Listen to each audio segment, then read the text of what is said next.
নমস্কার বন্ধুরা, সবাই কেমন আছেন? আজকে আরেকটি পিঠে রেসিপি নিয়ে চলে এসেছি।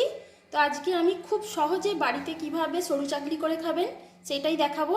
তো এখানে আমি 4 ঘন্টা আগে বিউলির ডালগুলো ভিজিয়ে রেখে দিয়েছিলাম। দেখুন কতটা বড় বড় হয়ে গেছে।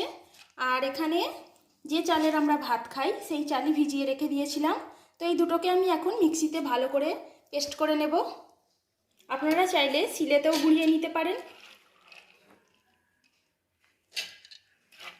সবটা একবারে ধরবে না, আমি অল্প অল্প করেই দিয়ে করব। মিক্সিতে করলে একটু জল দিয়ে দেবেন।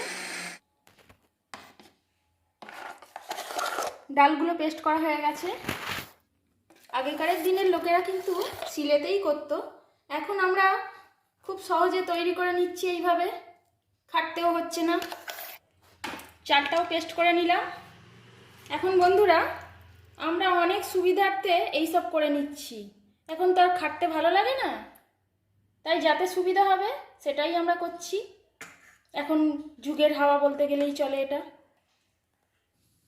তো এখানে আমি সব পেস্টটা নিয়ে নিয়েছি। এবারে এটাকে আমি ভালো করে এইভাবে অনেকক্ষণ ধরে গুলে নেব।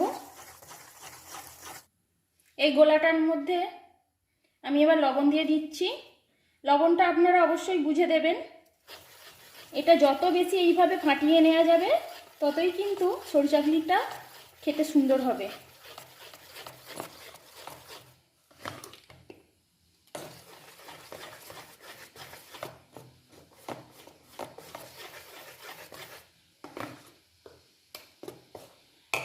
আর এই বিউলির ডাল আর চালের মধ্যে বিউলির ডালটা যদি বেশি করে থাকে তাহলে কিন্তু খুবই ভালো লাগবে খেতে। আমি এবার একটু গরম জল এতে দিয়ে দেব। প্রথমে আমি হাফ কাপ গরম জল দিলাম। খুব মোটা হয়ে গেলে কিন্তু সরু চাকলিগুলো ভালো হবে না, কারণ সরু চাকলির গোলাটাই হচ্ছে মেন। গোলাটা যদি ঠিকঠাক না হয় তাহলে কিন্তু পিঠেটা ঠিকঠাক হবে না। তো বন্ধুরা, গোলাটা দেখুন ঠিক এইভাবে হবে, হাতার পিছনটায় লেগে যাবে। সরু চাকলিগুলো করার জন্য আমি এখানে চাটু বসিয়ে দিয়েছি, আর একটা বেগুনের ডাঁটি নিয়ে নিয়েছি, আর একটু সাদা তেল নিয়েছি, আর একটা কাঁঠাল পাতা নিয়ে নিয়েছি। এইভাবে আমি তো প্রথমে ভালো করে আমি তেলটা লাগিয়ে দিচ্ছি। প্রথমটা একটু বেশি তেল দিতে হবে যাতে সরু চাকলিগুলো ঠিকঠাক উঠে যায়। পরের বারে একটু কম দিলেই হবে।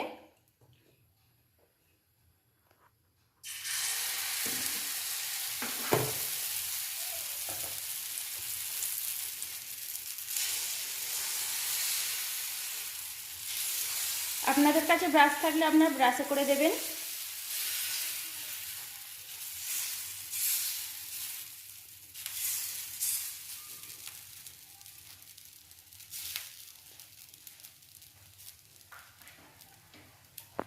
গ্যাসের ফ্লেমটাকে এই সময় একটু কম রাখবেন, আর এটা একটু চাপা দিয়ে দিচ্ছি।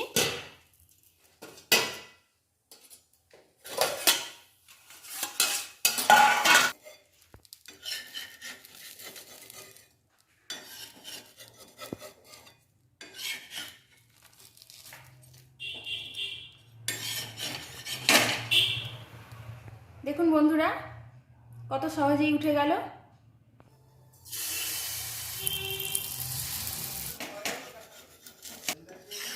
দেখুন, তো এইভাবে আমি সবকটা সরু চাকলি তৈরি করে নেব। দেখুন একদম জালিদার। তো বন্ধুরা, একদম সরু চাকলি পিঠে রেডি হয়ে গেছে। আর আপনারা অবশ্যই এইভাবে একবার করে দেখবেন, খুবই সুন্দর খেতে হয়। আর দেখুন, আমি একটা নিয়ে দেখাচ্ছি, একদমই নরম। দেখুন, যতই একে দোমড়ান কিন্তু একই থাকবে। দেখুন, খুব কম সময়ে কম উপকরণ দিয়ে তৈরি, কিন্তু অসাধারণ টেস্টি। আপনারা অবশ্যই বাড়িতে একবার এইভাবে তৈরি করে খাবেন। তো আজকের রেসিপিটা যদি ভালো লাগে আপনারা অবশ্যই কমেন্ট করে জানাবেন, আর একটা লাইক অবশ্যই করবেন। তো বন্ধুরা, সবাই সুস্থ থাকবেন, ভালো থাকবেন। ধন্যবাদ।